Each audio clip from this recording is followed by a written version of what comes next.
कैसे हैं आप सब लोग। उम्मीद करती हूँ आप सब लोग अच्छे होंगे। चलो आज हम शुरू करते हैं उच्चारण के आधार पर वर्गीकरण। ठीक है, पिछली वीडियो में हमने देखा था व्याकरण। व्याकरण के जो इतिहास के अनुसार विद्वान माने जाते हैं वो आचार्य पाणिनि माने जाते हैं, और आधुनिक भाषा के विज्ञान जनक ब्लूमफील्ड के अनुसार अल्पशील और कात्यायन व्याकरण के वास्तविक जनक माने जाते हैं। इन्होंने फिर वर्गीकरण किया था व्याकरण का 3 भागों में, वर्ण, शब्द और वाक्य। फिर इन्होंने लिया था वर्ण विचार। वर्ण विचार को भी इन्होंने 3 भागों में बांटा था। हमने अपनी पिछली वीडियो में देखा था वर्णमाला, संधि विच्छेद और वर्तनी। फिर वर्णमाला लिए थे। वर्णमाला हमारे 52 होते हैं, कुल 52 होते हैं, और मानक वर्णमाला जिन्हें हम प्रयोग में लाते हैं वो 50 होते हैं। फिर हमने लिया था स्वर, और स्वर हमारे 11 माने जाते हैं। उसके बाद हमने करा था स्वरों का वर्गीकरण उच्चारण के आधार पर, ह्रस्व स्वर और दीर्घ स्वर। फिर रचना या बनावट के आधार पर मूल स्वर, दीर्घ स्वर और संयुक्त स्वर। और अन्य स्वरों के आधार पर 11 स्वर माने गए हैं।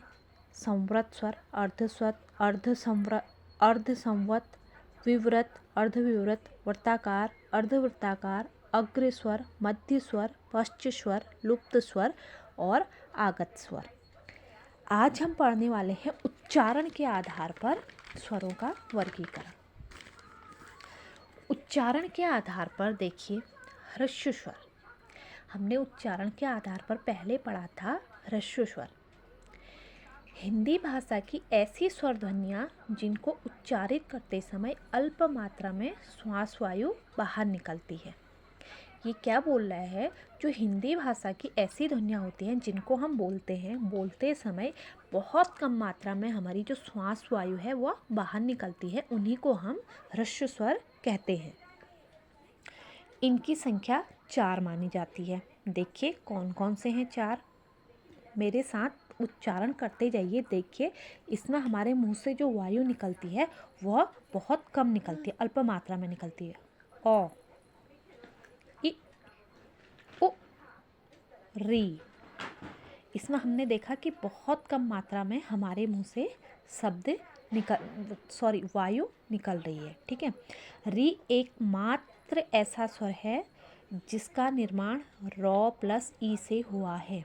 स्वरों में री एकमात्र ऐसा स्वर है जिसका निर्माण व्यंजन की सहायता से हुआ है। ठीक है, इसलिए री को व्यंजनवत स्वर भी कहा जाता है। ठीक है, वैसे तो हम आमतौर पर देखते हैं कि जो व्यंजन होते हैं वो स्वरों की सहायता से बोले जाते हैं, लेकिन जो री है वो व्यंजन की सहायता से बना हुआ है, इसलिए इसे हम व्यंजनवत स्वर भी कहते हैं। आगे देखिए, जो उच्चारण के आधार पर दूसरे प्रकार का स्वर था वो था दीर्घ स्वर। जिन स्वरों को उच्चारित करने के लिए ह्रस्व स्वर की तुलना में अधिक मात्रा में जो हमारा मुंह है उससे वायु निकलती है उसे हम दीर्घ स्वर कहते हैं। जो दीर्घ स्वर हैं ह्रस्व स्वर की तुलना में अधिक मात्रा में हमारे मुख से वायु निकलती है। ठीक है, जैसे इनकी कुल संख्या 7 मानी जाती है। आप देखिए वो 7 कौन कौन से हैं, मेरे साथ उच्चारण करते जाइए तो आपको खुद याद भी हो जाएंगे, और खुद आपको ये लगेगा भी कि हाँ इसमें हमें ज़्यादा समय लग रहा है। आ, ई, उ, ए, आई, ओ, औ। देखिए इसमें हमारे उच्चारण में ज़्यादा समय लग रहा है, और जबकि ह्रस्व स्वर में कम समय लगता है। औ, ई, उ, री। और दीर्घ स्वर में देखिए आ, ई, उ, तो इनमें अंतर होता है। ठीक है, अब आगे देखिए,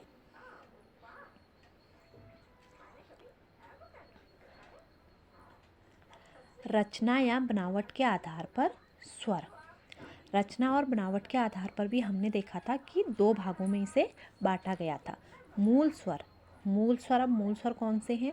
हिंदी भाषा के ऐसे स्वर जिनका निर्माण किसी अन्य स्वर की सहायता से स्वतंत्र रूप में किया जाता है।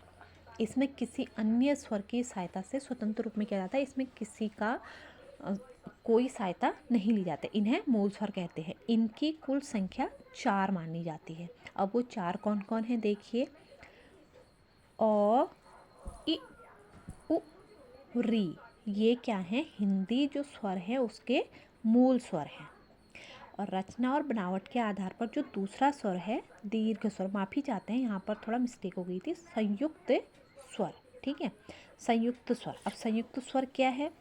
जिन ध्वनियों का निर्माण सजातीय स्वरों के मिलने से होता है उन्हें संयुक्त स्वर कहा जाता है। ठीक है, इनकी कुल संख्या 3 होती है। अब देखिए सजातीय स्वर क्या होते हैं और ये संख्या 3 क्या क्या है? अ प्लस ओ, जब हम अ प्लस ओ करेंगे तो इसे मिलाकर आ बनता है। ठीक है, ई प्लस ई करेंगे तो ई बनेगी, बड़ी बनेगी। ऊ प्लस ऊ करेंगे, ऊ बनेगा, बड़ा ऊ बनेगा, जिसे हम सजातीय स्वर करते हैं और इनकी कुल संख्या 3 मानी जाती है। अन्य स्वर उच्चारण के आधार पर हमने देखा, रचना बनावट के आधार पर हमने देखा। अब हम देखेंगे अन्य स्वर। ठीक है, स्वरों के वर्गीकरण में अब हम देखेंगे अन्य स्वर। अन्य स्वर क्या है? सबसे पहले संवृत स्वर। संवृत स्वर क्या होता है? देखिए, जिन स्वरों को उच्चारित करते समय मुंह से सबसे कम मात्रा में खुलता है उन्हें हम संवृत स्वर कहते हैं। देखिए अब संवृत स्वर क्या है और हमारा मुंह कितना कम खुलता है इनके उच्चारण करने में। ई, ई, उ, ऊ, मतलब इसमें हमारा मुंह पूरा नहीं खुला है, ना हमारी जीभ ज़्यादा हिल-डुल रही है, तो इसमें सिर्फ हमारे ओष्ठ के द्वारा बोला जा रहा है और जो बहुत कम मात्रा में खुल रहे हैं। ठीक है, आगे देखिए अर्धसंवृत स्वर। अर्धसंवृत स्वर क्या होता है? भाषा की ऐसी ध्वनियाँ जिनको उच्चारित करते समय अर्धसंवृत स्वर। अर्धसंवृत स्वर क्या होता है? भाषा की ऐसी ध्वनियाँ जिनको उच्चारित करते समय संवृत की तुलना में मुंह से थोड़ा, मुंह जो हमारा होता है वो थोड़ा अधिक खुलता है, उसे हम अर्धसंवृत कहते हैं। जैसे देखिए अब वो स्वर कौन कौन से हैं? ई, ऊ, ए, ओ। इनको उच्चारण करने में भी हमें ज़्यादा समय लग रहा है और इसमें हमारा मुंह भी ज़्यादा खुलता है। अगला देखिए विवृत स्वर। विवृत स्वर क्या होता है? हिंदी भाषा की जिन ध्वनियों को उच्चारित करते समय अधिक मात्रा में मुंह खुलता है उन्हें हम विवृत स्वर कहते हैं। अब विवृत स्वर में कौन कौन से स्वर आते हैं? देखिए आ, ऐ, ओ, ये हमारे विवृत स्वर में आते हैं। आगे देखिए अर्धविवृत स्वर। जिन स्वरों को उच्चारित करते समय विवृत की तुलना में मुख भाग कम खुलता है उसे अर्धविवृत स्वर कहते हैं। और ये अर्धविवृत में 3 स्वर आते हैं। वो 3 स्वर कौन कौन से हैं? देखिए ए, ओ, औ। ये ए, ओ, औ हमारे अर्धविवृत स्वर में आते हैं। वृत्ताकार स्वर। वृत्ताकार स्वर क्या होता है? जिन स्वरों को उच्चारित करते समय मुख भाग वृत्त की आकृति के रूप में परिवर्तित होता है उन्हें हम वृत्ताकार स्वर कहते हैं। हमारा मुंह वृत्ताकार आकार में खुलता है। ठीक है, जैसे ऊ, ऊ, आ, औ, आ। ये जो हैं जो ये शब्द हैं हमारे वृत्ताकार स्वर, इसमें हमारा मुंह वृत्ताकार आकार में खुलता है और इनकी संख्या 5 होती है। ठीक है, अगला देखिए अवृत्ताकार स्वर। अवृत्ताकार स्वर कौन होते हैं? जिन ध्वनियों को उच्चारित करते समय मुख भाग अपनी सामान्य अवस्था में रहता है उन्हें अवृत्ताकार स्वर कहते हैं। जिन स्वरों को हम बोलते हैं उसमें हमारा मुंह सामान्य अवस्था में, जैसे हमारा मुंह खुलता है वैसे सामान्य अवस्था में रहता है, उसे हम अवृत्ताकार स्वर कहते हैं। और इनकी संख्या 7 मानी गई है। देखिए कौन कौन से हैं? अ, आ, ई, री, ए, ऐ। ठीक है, अगला देखिए अग्रस्वर। जिन स्वरों को उच्चारित करते समय श्वास वायु जीभ के केवल अग्र भाग को प्रभावित करती है उन्हें अग्र स्वर कहते हैं। ऐसे स्वर जिसमें जो हमारे जीभ का आगे वाला हिस्सा होता है केवल वही प्रयोग में लाया जाता है उसे हम अग्र स्वर कहते हैं। अब वो स्वर कौन कौन से हैं देखिए, वो स्वर 4 प्रकार के होते हैं और वो कौन कौन से हैं, ई ए ऐ।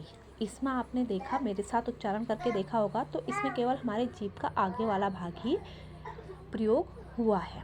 अगला देखिए, केंद्रीय स्वर या मध्य स्वर। जिन स्वरों का उच्चारण करते समय जीभ का केवल मध्य भाग प्रभावित होता है उसे हम मध्य या केंद्रीय स्वर कहते हैं। जो हमारी जीभ का बीचों बीच हिस्सा होता है वही केवल प्रयोग में लाया जाता है उसे हम मध्य स्वर कहते हैं और वो केवल एक होता है ओ। ठीक है।